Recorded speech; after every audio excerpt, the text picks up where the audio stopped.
is Sasha from Team 33, and welcome to Better Performance Designs and Prints.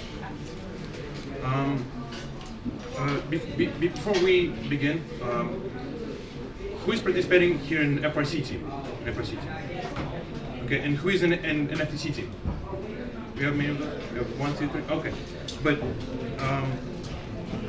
I'm the captain and lead mechanical of the Team 33, the Megalodons. 2025 FRC Ginza's finalist. It's my 4th year in FRC, and I did FTC for 2 years.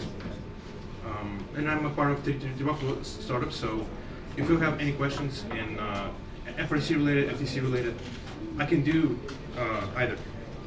So the big question today is, what can we do with 3D prints?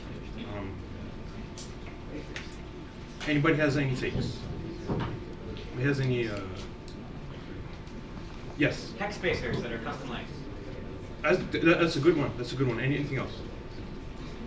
Anybody know? Yes. Sensor housing. Sensor housing, also big one because you're customizing, of course. Actually, any question is any answer is right, because there's actually lots of ways you can use 3D printing for your needs, and from custom connectors to mounts to lightweight and effectors, transmission systems, protective covers, and all other things you wish you had but you can't find it online or in any store. And today we'll go over how to actually make those, and how to make prints for many different purposes. So if we combine all the categories for functional prints, all the types of functional prints and purposes, there's really 4 categories we can make. It's structural strength. It's most obvious one. The designer print meeting the task, which means because for the prints you have lots of different ways you can make them, but some ways are better that address the task more on point. Optimize structure.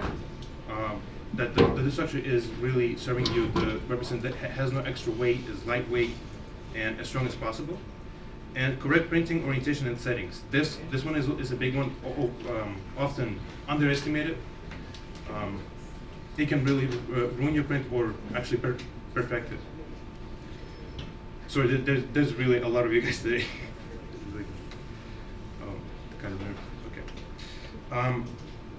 So different purposes require different qualities from the 3D prints.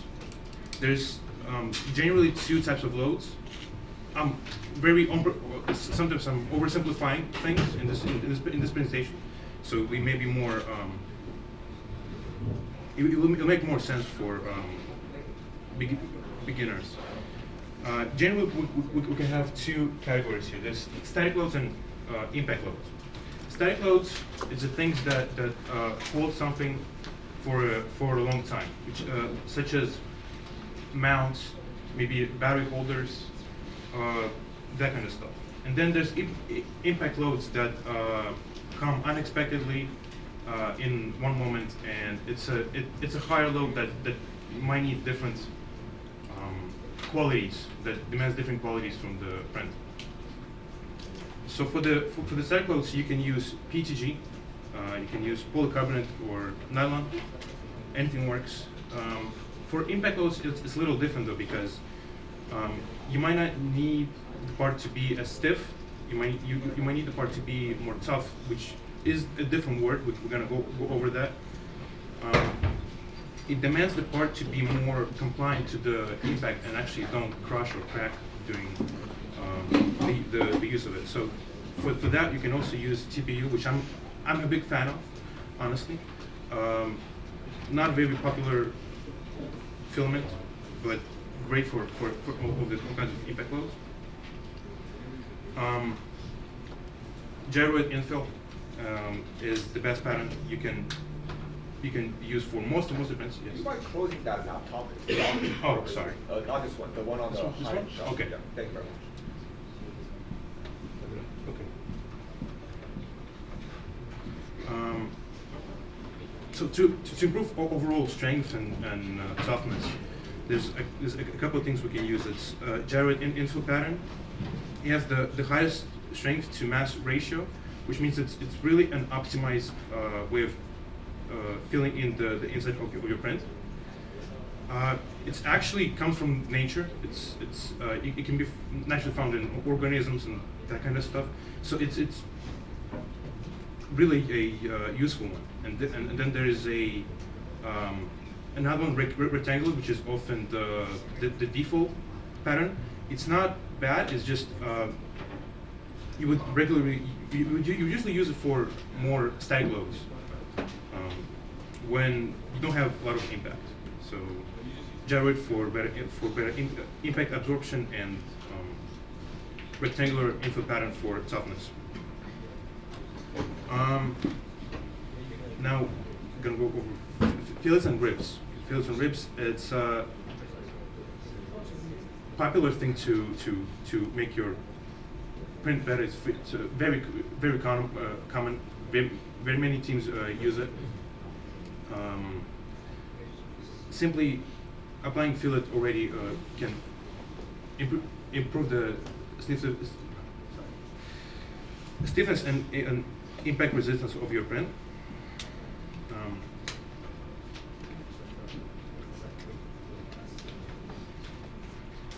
Fillet function is the easiest one to apply in any CAD software. But now ribs is something. Sorry. Yes. Is there anything you want to clarify? Yes. Do you have any rules of thumb for what kind of radius you should use for a fillet, or is it just experience after designing a bunch of parts? As a rule of thumb, I don't know. From my experience, just having a little fillet already helps a lot. You can see on this diagram, increasing fillet does help, but just having a very tiny amount of it already helps drastically. So, and we're gonna go over examples how teams actually use it. Next one will be ribs. So ribs, something that it's not I don't see often, but you can often see in designs of industrial things, such as if you buy a PlayStation, right? Inside of it, to minimize the use of plastic, you can often see these ribs. If you haven't assembled anything plastic, you can see that these are adding lots of stiffness to the material. So this part on the top has no ribs. It's gonna flex a lot because one single layer, a couple of layers, don't have anything that prevents them from sagging. But this is an improved version. It has very little mass added to it, but the stiffness increases dramatically comparing to this one. So this will have much less flex. Now bending around impact is now we're moving from static loads to impact loads. That's going to be a different kind of load because this print can survive static load for a long time. But if let's say this and this part get same amount of force applied, same amount of momentum applied in a moment, one is going to flex and not break, and the other one will likely break or not change its shape at all. So it's a kind of a trade-off here. So more curved infills and higher amounts of walls will give your part better shock absorption. So it will be able to better sustain kinds of impacts you can see on end effectors, right? And especially this season when we had a big reef and robots were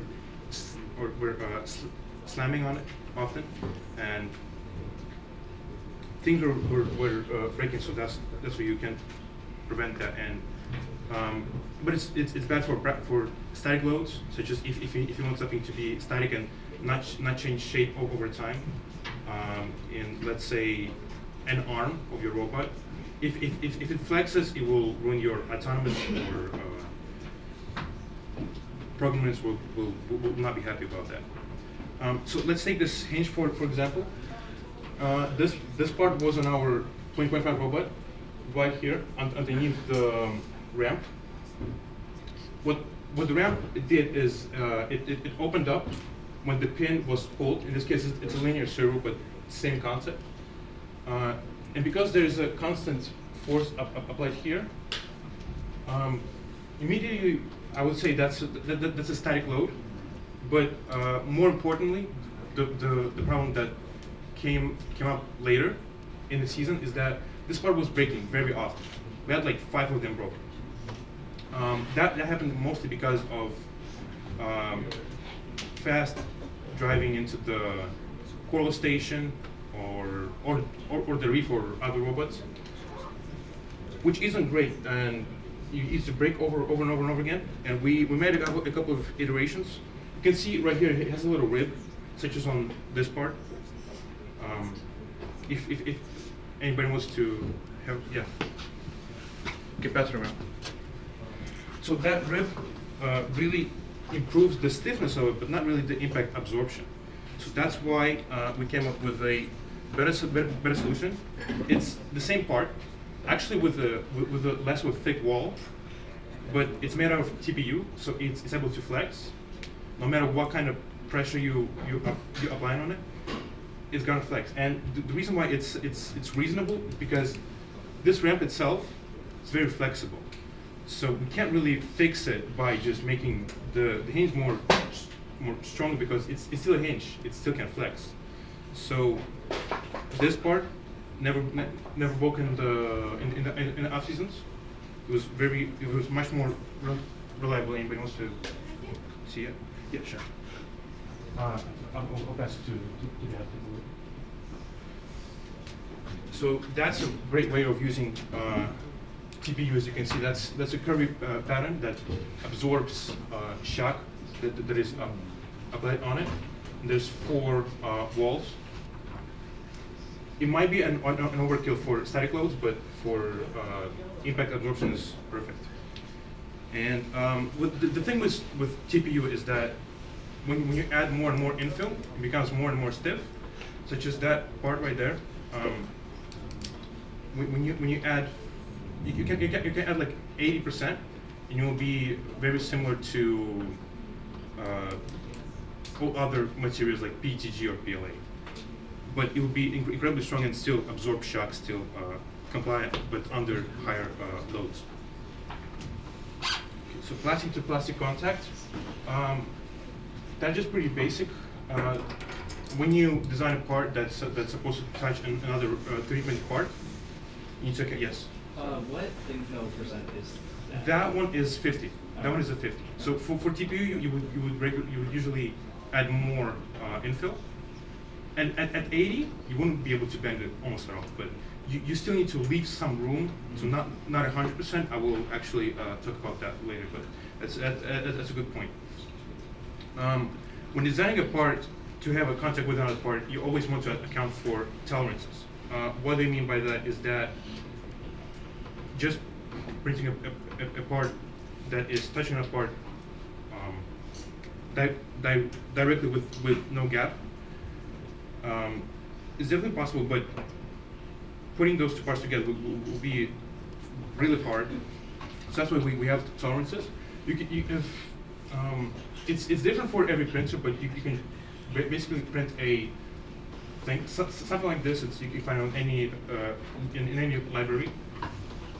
It's a tester basically to see what kind of tolerances you will get with adding more and more room. So for tight fit, it's usually 1/10 of a millimeter. For a regular fit, it's twice that, which is going to be just a sliding fit. And a loose fit, sliding but with very little friction, it's 1/2 millimeter.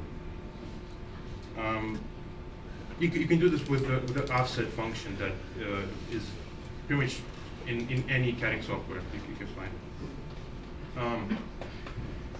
These are some rules I learned from experience from, I guess, trial and error. So first of all is that 3D prints are kind of fragile.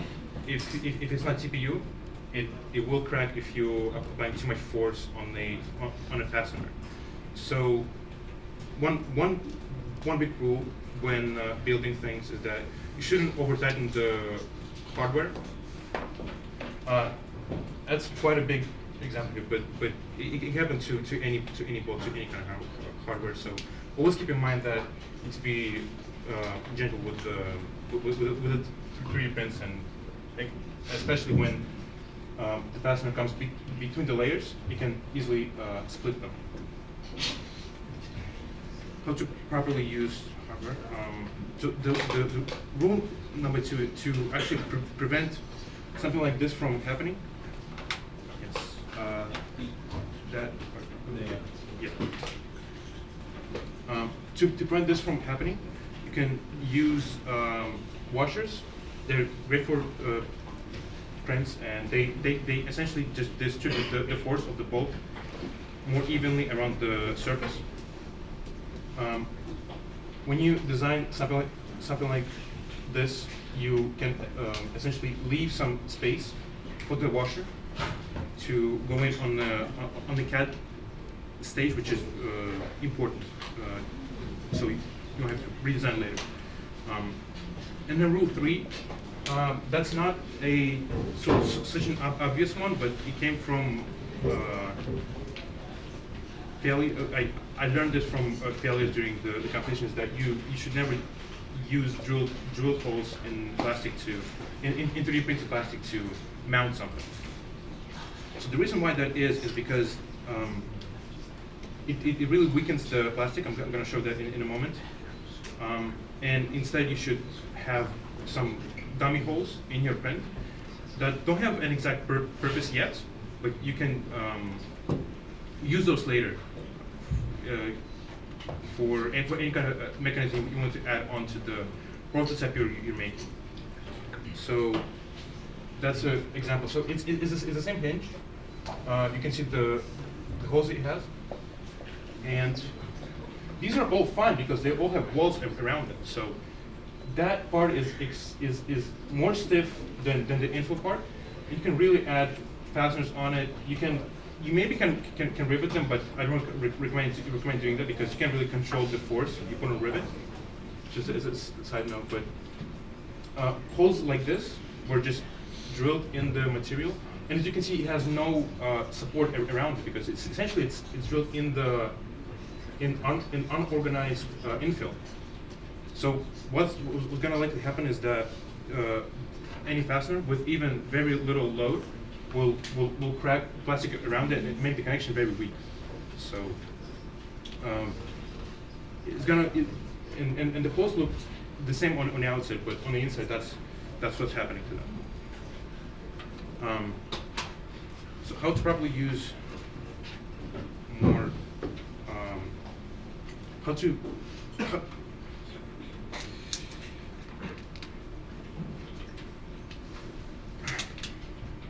best way to use fasteners with the 3D prints, especially in FTC, I think, is heat inserts just like these.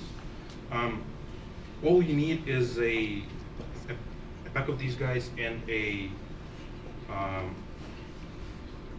soldering iron and an adapter. What you do is basically the hole you want to use for a bolt is made bigger, usually a little bit, just a millimeter for to account for the heat insert. You take the soldering iron, you put this, you screw this on, you insert it, and now you can use this as a thread for a bolt, which is much better than using a knot on the other side. This is very reliable, but one thing you always need to remember is that over tightening these will ruin the bolt in general, and you won't be able to reuse it. You can see such inserts in many of the rev parts for FTC. Printing orientation is a very important underestimated factor, I think. In loads like this, you can see that if it's coming to the layers and layers have small cross-section area, it's much more likely to break the print comparing to bigger area of the layers. So printing or rotation really matters. It can make your part either strong or weak. And a better example of this is this mount. This is essentially a cover for this swerve, but it was changed up a little bit to hold a lamp light, yes. And the first time we were printing this, it had simple orientation like this. It requires less supports. It's more obvious one. It's going to come out with better quality, but the trade-off is too big because the layer area, you can see this, is very small right here. This is the whole layer that holds the part, and it's much easier to break the part by slicing it between the layers as opposed to breaking the layer itself. So this makes the part really weak comparing to this way of printing. So that's not a very obvious position. This is gonna make it really look bad. But with proper settings, you can of course fix that. It's gonna require more material, more time to print, but the effect of it will be much better than those trade-offs because you get a part that has a big area of the layer, which makes connection between layers stronger. And actually, these parts were also breaking on our road, but that's kind of a lesson I learned from that. How do you decide the orientation? So I get the cross section. Yeah. But how do you decide when you're printing it? Usually print one, it breaks, you're like, oh, it's probably the cross section, and you change it, or how do you? So how to identify that breaking comes from small cross section is basically by if you see a print breaking clean on the layer like this. This problem shows that it's the fault of the cross section because the connectivity between layers is very weak, and in this case I would change the orientation, essentially maximizing the layer area. Do you have a way to like know beforehand before printing it? Let's say a print takes like 10 hours, it snaps because of a small cross section, and you could like avoid this beforehand. How would you do it? I would essentially look at the slicer really just closely at each layer. If I see a layer like this, not each layer. If I see problems coming up like this when I check the layers, that's probably going to be a weak point, and I try to move the part around, see what orientation will work better and minimize the such small cross sections. And of course, you need to pay more attention to the parts like this. So like the areas of the model, such as this one, is obviously carrying more load on the robot, opposing to this. This part is just covering a serve module, which is not that big of a task. So we can leave that weaker and instead improve this part. So that's also kind of a trade-off. Yes. What was that part used for on your robot? This one? Yeah. So in this orientation is better it seems. So that's a serve cover we found online. Very simply just covering the serve module from any kind of debris coming in. And then we just attached this part and this part. This part was carrying a limelight at a little angle, so you could see the appleton better. And this one was, I think, a distance sensor. So we just put a bunch of sensors on the serve modules since the area wasn't used a lot. Yeah. When would you choose to model one large part rather than two separate ones that you would then glue or fasten together somehow after that? Actually, it was like this when we were just designing the part. First, we printed the original cover, then then this part. We gave it to programmer. We asked, "What's the best orientation you want this at?" Then kind of look around what would be better for sensing the apple tag. They chose the exact angle. We fixed it at that position, measured out, and then just made those two parts solid into one. Same with the distance sensor. Yeah. They good? Any other questions? Yes. What printer do you use? In our school 2 years ago, we got 11 X1Cs. That's not just for the. It's a lot. It's a lot, but it's not just for the class. Not just for robotics, but also for classes that are going on. Is it too much? Maybe, but it's really useful. Huh? So you get more printed faster. Yes, that too, but we don't like printers breaking mid-season, but we can't really prevent that from happening. If there's any kind of issue coming up, we are not delayed by that. We can move on and just use another printer. Well, that one is getting repaired. And with a smaller team, that kind of has a big effect. I think it's 8 X1Cs and there's 3 X1Es for better materials. Okay. Yeah. Some more on printing orientation. We got these two pulleys on our intake, which is actually 6 of them, and these two are different. This one was more of a cosmetic one. It has a megalodon, sorry, and 24 teeth, which is very easy to see for the organization of parts and stuff. But this one is a little different. This one doesn't have that, but you can't really see it on the picture. But it has a different printing orientation rather than this one. By the way, if you want to write some kind of text on your print or an image, it will be best if you orient the image to be flat on the bed. This way, the quality will be much better.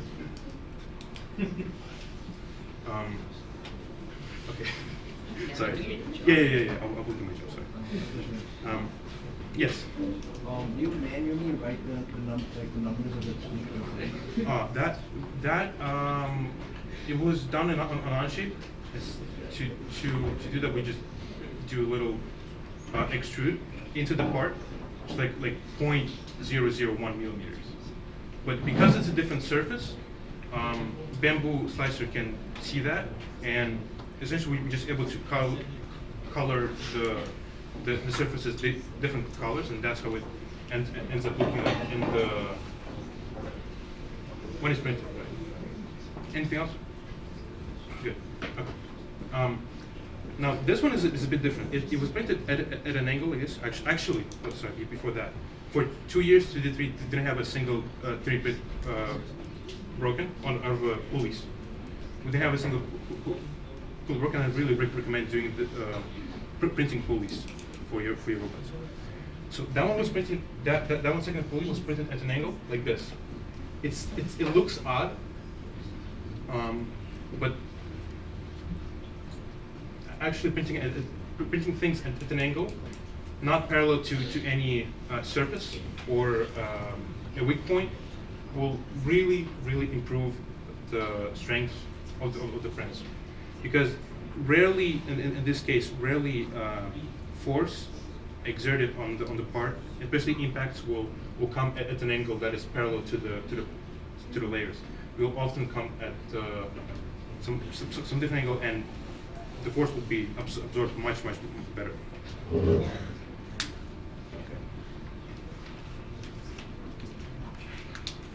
Some more printing settings.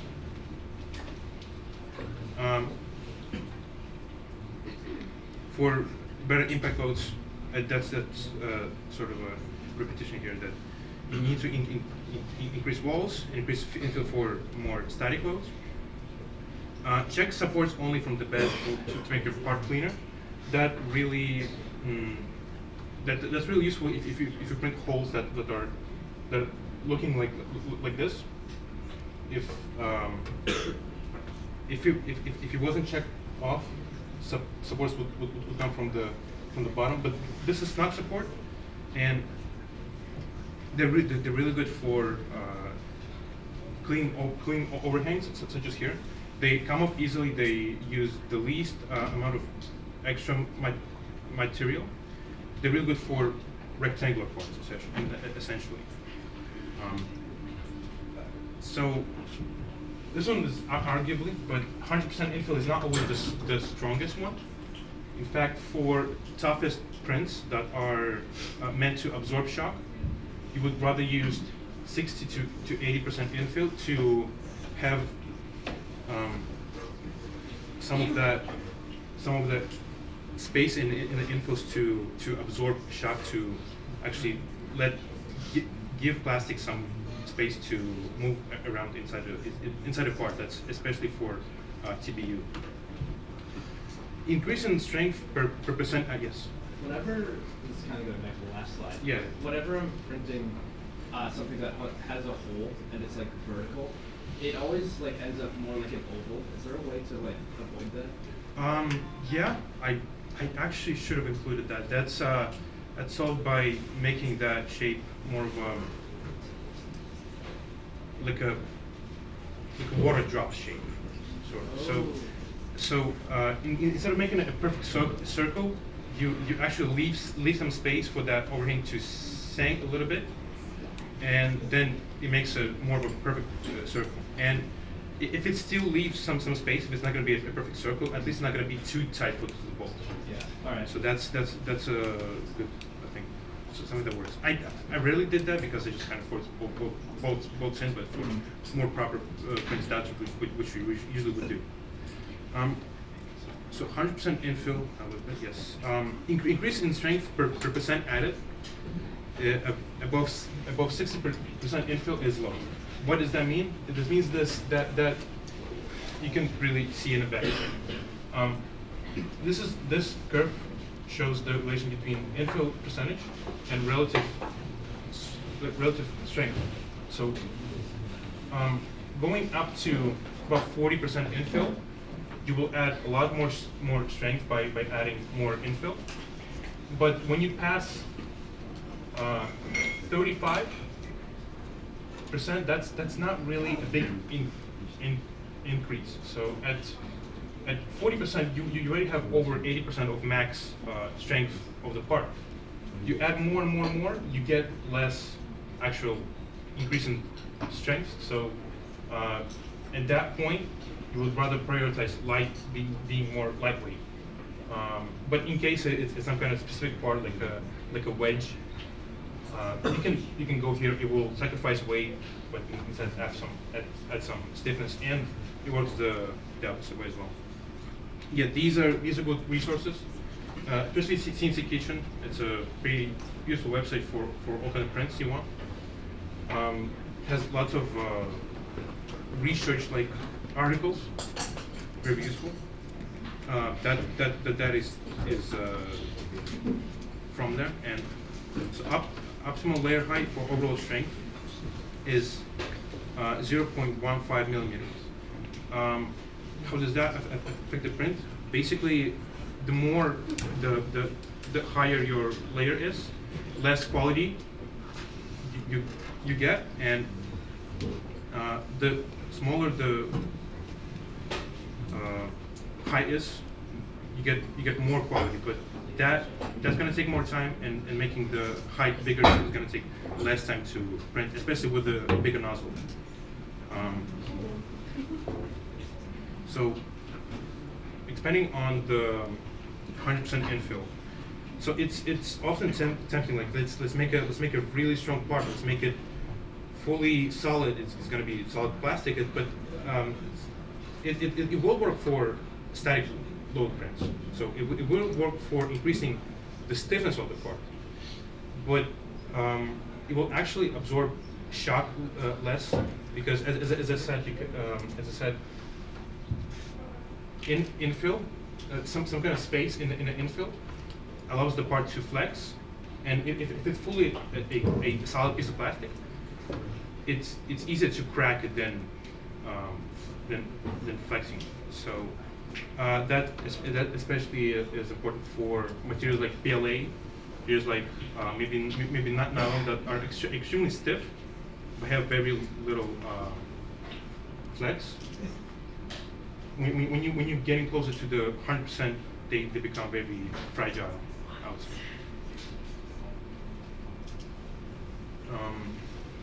Thinking outside the box, of course, you gotta remember to do this because 3D prints can be used for a variety of applications that I didn't mention and you probably has never seen before. Some teams make custom wheels. If you need a custom diameter wheel, you can always print it out of TPU because it has a great grip. And materials like PLA and ABS, they make very little friction. And this team actually, Team Apple Pie, they use rubber wheels on one side, regular stealth wheels, and printed ABS wheels on the other side. What this gives them is a slight difference in grip, which makes the note, the game piece of the ear, have a little spin in the air.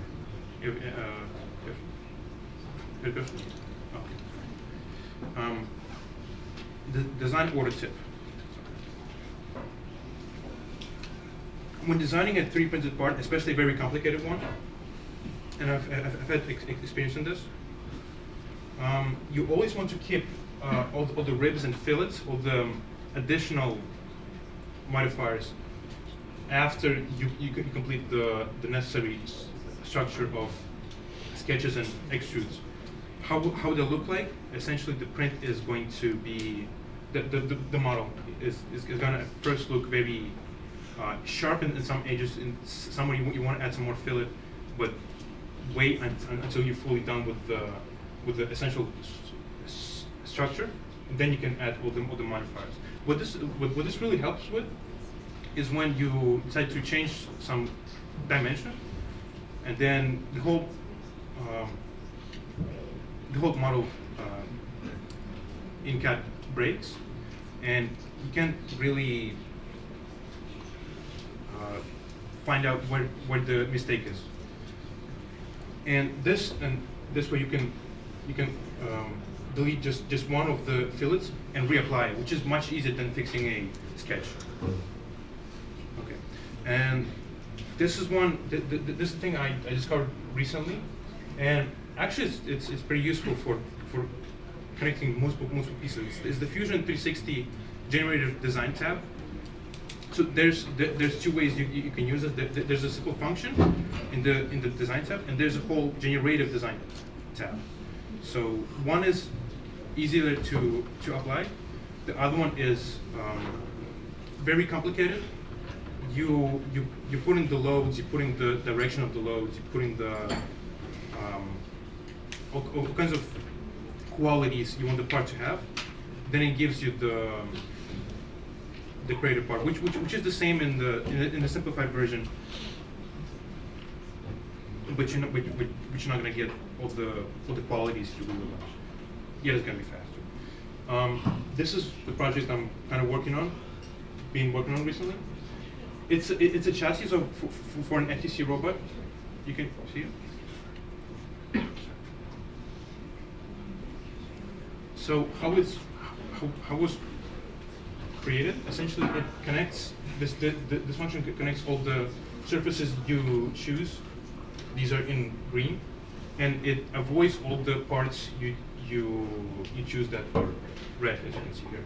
And it takes some time to think, and then it gives you a couple of versions of something that will connect these pieces together. I think it's really useful. I think it has lots of applications, such as this chassis here. I essentially created the face mounts for the motors. I created the mount for the control hub, and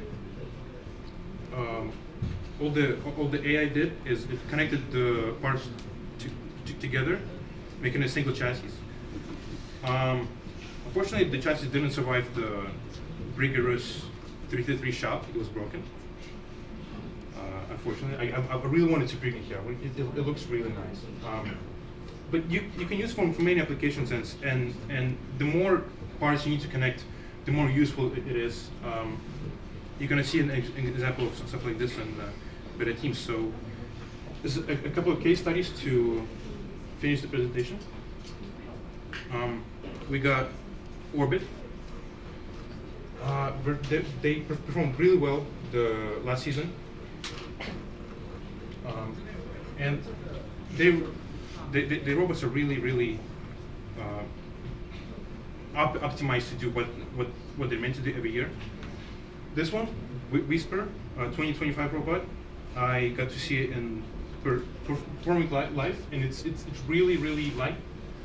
The arm it uses, it's actually an arm with a suction cup on the end.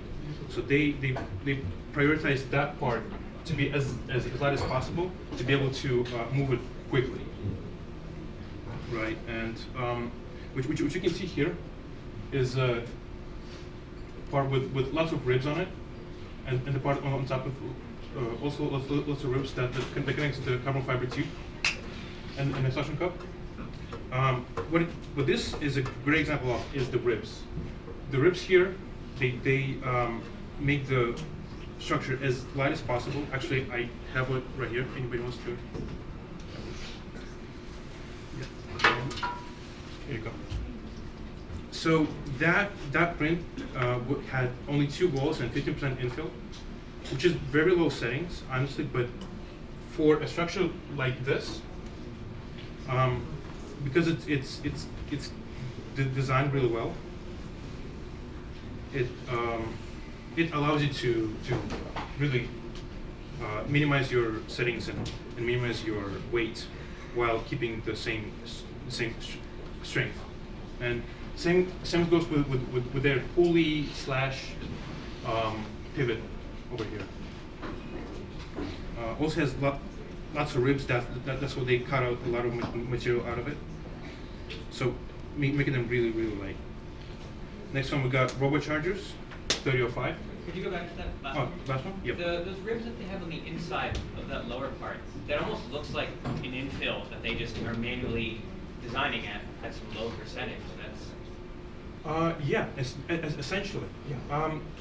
So what they did is they really thought about what kind of load are they going to have on this part, and the biggest load really comes from the belt and the part that is held here. So the points where the tube is connected are reinforced; they're solid, while the push of the belt is really compensated by ribs being perpendicular to the load, which holds it. It's kind of like a wheel. It's kind of like a bike wheel, if you can remember that. It's similar structure to a bike wheel. That's cool. Thank you. RoboChargers, they really use a lot of brains, a lot of little things, but that improve the design overall. But the one part I want to emphasize here is this spacer. The reason why is it so big? Why couldn't they design it smaller? It would make much more sense. But actually, what prints like this do is they help stabilize parts. That one was used to hold their shooter. This is a 2024 robot from Crescendo, and because of the large surface, the distribution of the force of the screws is really even and spaced out. So this part doesn't have to be very strong. It can be less infill, but because of the surface area again, it stabilizes the parts it is connected to. And it's really important here because the shooter itself is really big. It has a lot of weight, and you wouldn't want that to flex a bit. So that's a really good example. The last one, the cheesy poofs, everybody knows them, of course. 254 from California, and they always aim for very lightweight design. So it's just the bed here, you can see it's very heavy, slim metal, reinforced with some polycarb, and they do this all the time. They maximize the lightweightness and the strength. But the part I want to point out here is these things. The bottom one is called a wedge that straightens the coral alignment, and the yoke that holds the flex wheel. It's essentially, this is a dummy wheel that there is not power, but it is there just to direct the coral in. The way they likely designed this part is by using the generative design that I talked about before, and you can see that because the shape is very organic, and it designed really around the forces it's going to take, because the coral is going to push on the wheel this way. The part is strengthened to hold that force, and it's actually more, it's higher rather than being wider, which also maximizes strength, minimizing the weight. That's going to be it. So, is there any questions? Yes. What slicer do you use? For bamboo printers, of course, we use bamboo slicer, but I think they have the one slicer for other machines. So if you have a Prusa or an Ender, I think you would use their analogy. I forgot what that's called, but they have a slicer that has more functions and all the same functions that's in bamboo slicer. Yes. Just the make sure there's like a slicer called Orca slicer. Orca, yes. That one, those one. Yeah, it blends Prusa slicer and Essentially, yeah. and both, right? But like it works on bamboo. Yeah. So that's the good one. I rarely use anything else except for bamboo, just because we have one bamboo printer. But Orca definitely offers some more functions and things you can do with it. Yes. When printing a part, how do you choose between using like the auto 3D supports or the normal? Really looking at the geometry of the part. So if it's rectangular and has a lot of flat overhangs, you would rather use snug normal supports. But if it has more complicated geometry extending very high upwards and overhangs are not necessarily flat, then I would use tree slim style support. So that's what it's about. Is there anything else? Yes. Do you ever use the modifiers in Bamboo Slicer where you can change the infill in a certain area or change the number of balls only part of your entire design? Rarely. I mean, we didn't really got to that because all the methods I described were usually enough to make the part strong enough. So I didn't really got to that yet. Yeah. There anything else? Okay, then thank you very much for attending.